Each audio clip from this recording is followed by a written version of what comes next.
नमस्कार दोस्तों, स्वागत है आप सभी का एसएससी मेकर के यूट्यूब चैनल पे। दोस्तों आज की वीडियो में हम सामान्य विज्ञान से रिलेटेड इम्पोर्टेंट 20 क्वेश्चन डिटेल में डिस्कशन करेंगे। यह सामान्य विज्ञान की सीरीज का पार्ट 66 जो कि आने वाले railway NTPC group D, SSC, CGL, CHSL, bank आदि एग्जाम के लिए काफ़ी हेल्पफुल है। यह क्वेश्चन विभिन्न प्रतियोगी परीक्षाओं में पूछे गए तथा बार बार रिपीट होते हैं। सारे क्वेश्चन इंपॉर्टेंट है, इसलिए वीडियो पूरी ध्यान से देखिए। आइए स्टार्ट कर। प्रश्न नंबर 1, सोने की धातु को घोलने के लिए निम्न में से किस अम्ल का प्रयोग किया जाता है? तो दोस्तों आप बताएंगे सोना यानी गोल्ड की धातु को घोलने के लिए निम्नलिखित में से एक्वा रेजिया का प्रयोग किया जाता है, यानी ऑप्शन नंबर 20 का ठीक हो जाएगा। दोस्तों बात करते हैं हम एक्वारेजिया के बारे में। दोस्तों एक्वारेजिया में गोल्ड और प्लेटिनम को डिसोल्व करने की क्षमता होती है, यानी गोल्ड और प्लेटिनम को घोलने की क्षमता होती है। इसे अम्लराज कहा जाता है। क्या कहा जाता है दोस्तों? एक्वारेजिया को अम्लराज कहा जाता है। आप इसे अम्लों के राजा यानी सल्फ्यूरिक एसिड से कंफ्यूज मत होइएगा। इसे अम्लराज कहा जाता है, जबकि उसे अम्लों का राजा कहा जाता है। क्या कहा जाता है? उसे अम्लों का राजा कहा जाता है सल्फ्यूरिक एसिड को। H2SO4 को अम्लों का राजा कहा जाता है, परंतु एक्वारेजिया को अम्लराज कहा जाता है। नेक्स्ट क्वेश्चन, प्रश्न नंबर 2, हैवी वाटर इज, भारी जल होता है। दोस्तों क्या होता है? तो आप बताएंगे भारी जल होता है ड्यूटेरियम ऑक्साइड। क्या होता है? ड्यूटेरियम ऑक्साइड होता है, यानी इसका ऑप्शन नंबर से ठीक हो जाएगा। दोस्तों भारी जल क्या होता है? यह हाइड्रोजन के समस्थानिक ड्यूटेरियम का ऑक्साइड होता है। भारी जल का रासायनिक सूत्र होता है D2O। क्या होता है? D2O होता है। भारी जल का जो खोज की थी यूरे महोदय ने की थी। किसने की थी? यूरे महोदय ने की थी। भारी जल का अणुभार 20 होता है तथा इसका घनत्व 1.10 होता है। नेक्स्ट क्वेश्चन, प्रश्न number 3, solid carbon dioxide is known as, यानी दोस्तों ठोस कार्बन डाइऑक्साइड किस नाम से जानी जाती है? तो आप बताएंगे solid carbon dioxide is known as dry ice, यानी शुष्क बर्फ के नाम से जानी जाती है। ऑप्शन है इसका ठीक हो जाएगा। दोस्तों ठोस कार्बन डाइऑक्साइड को शुष्क बर्फ के नाम से क्यों जाना जाता है? तो आप बताएंगे ठोस कार्बन डाइऑक्साइड 78.7 डिग्री सेल्सियस पर गर्म करने पर यह सॉलिड सीधा गैसेस फॉर्म में परिवर्तित हो जाता है। आम बर्फ क्या होता है? सॉलिड से गर्म करने पर लिक्विड में जाता है, परंतु ये क्या होता है? सॉलिड सीधा गैसेस फॉर्म में परिवर्तित हो जाता है, इसलिए इसको शुष्क बर्फ यानी ड्राई आइस कहा जाता है। इसका उपयोग आइसक्रीम बनाने में किया जाता है। नेक्स्ट कौन, प्रश्न नंबर 4, निम्न में से कौन सा कथन गलत है? दोस्तों आपको निम्नलिखित में से उस कथन का चयन करना है जो गलत होगा। पहला कथन, रेडियम रेडॉन के क्षय से प्राप्त होता है, यह ऑप्शन सही है। हीलियम एक निष्क्रिय गैस है। दोस्तों ये भी ऑप्शन सही है। हीलियम जो होता है एक निष्क्रिय यानी इनवर्ट गैस होता है। दुर्लभ गैसों में जेनॉन सबसे अधिक क्रियाशील होती है, यह भी ऑप्शन सही है। वायुमंडल में पाई जाने वाली सबसे प्रचुर मात्रा में दुर्लभ गैस रेडॉन है। दोस्तों यह कथन गलत है।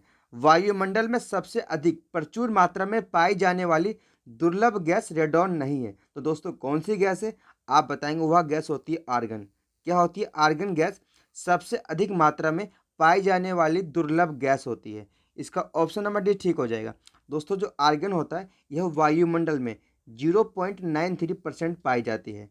नेक्स्ट क्वेश्चन, प्रश्न नंबर 5, मैग्नीशियम सल्फेट हेप्टाहाइड्रेट का साधारण नाम है। दोस्तों क्या नाम है साधारण? तो आप बताएंगे मैग्नीशियम सल्फेट हेप्टाहाइड्रेट का साधारण नाम होता है एप्सॉम सोल्ट। क्या होता है? एप्सॉम सोल्ट होता है, यानी सेंधा नमक। इसका ऑप्शन नंबर डी ठीक हो जाएगा। दोस्तों बात करते हैं हम मैग्नीशियम सल्फेट हेप्टाहाइड्रेट। इसका रासायनिक सूत्र होता है MgSO4 1/2H2O। क्या होता है? MgSO4 1/2H2O। नेक्स्ट क्वेश्चन, प्रश्न नंबर 6, यूनिक्स ऑपरेटिंग सिस्टम किसका ट्रेडमार्क है? तो दोस्तों आप बताएंगे Unix operating system Bell laboratories का ट्रेडमार्क है, यानी ऑप्शन नंबर 6 का ठीक हो जाएगा। दोस्तों बात करते हैं हम यूनिक्स के बारे में।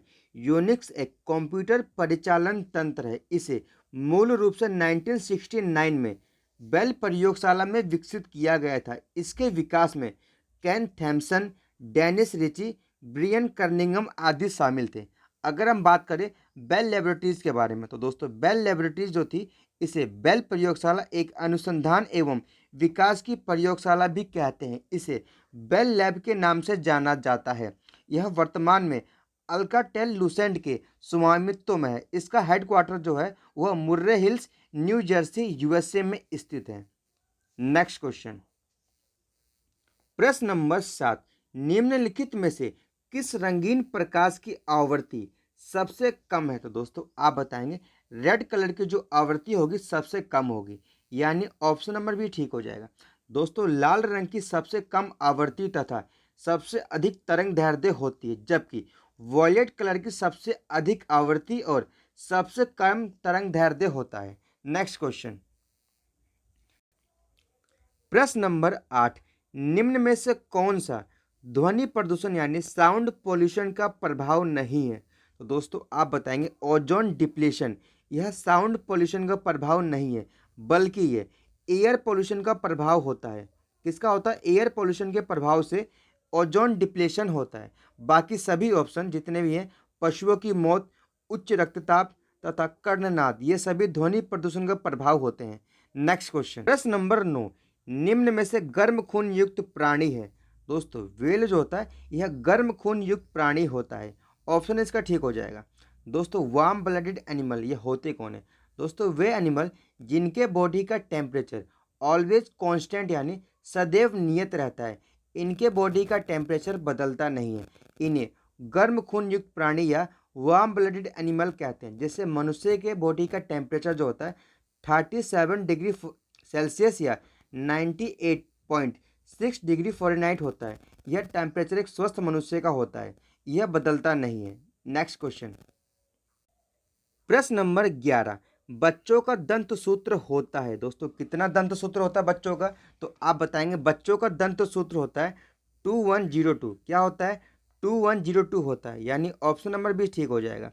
अगर आपसे क्वेश्चन पूछा जाए कि एक वयस्क यानी अडल्ट का दंत सूत्र होगा, क्या होगा? तो आप बताएंगे एक अडल्ट का दंत सूत्र होगा 2123।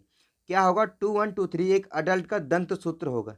दोस्तों बच्चों में 20 दांत पाए जाते हैं, जबकि एक अडल्ट में 32 दांत होते हैं। मनुष्य का दांत को डाइफोडोंट कहते हैं क्योंकि ये 2 बार आते हैं। नेक्स्ट क्वेश्चन, प्रश्न number 12, bile is secreted by. दोस्तों पित्त किसके द्वारा स्रावित होता है? तो आप बताएंगे पित्त जो होता है यह लीवर यानी यकृत के द्वारा स्रावित होता है, यानी ऑप्शन नंबर भी ठीक हो जाएगा। दोस्तों बात करते हैं हम लीवर के बारे में। लीवर जो होता है हमारी बॉडी का लार्जेस्ट ग्लैंड होता है। इसके पास मैक्सिमम रीजनरेशन पावर होती है। अगर हम बात करें बाइल के बारे में यानी पित्त के बारे में, दोस्तों जो पित्त होता है यह गहरे पीले रंग का द्रव होता है जो कि पाचन में मुख्य भूमिका निभाता है। यह कशेरुकी यानी वर्टेब्रेट प्राणियों में लीवर में बनता है।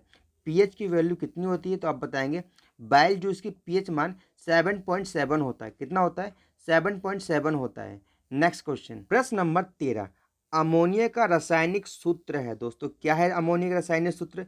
तो आप बताएंगे NH3, यह अमोनिया का रासायनिक सूत्र होता है। ऑप्शन नंबर भी इसका ठीक हो जाएगा।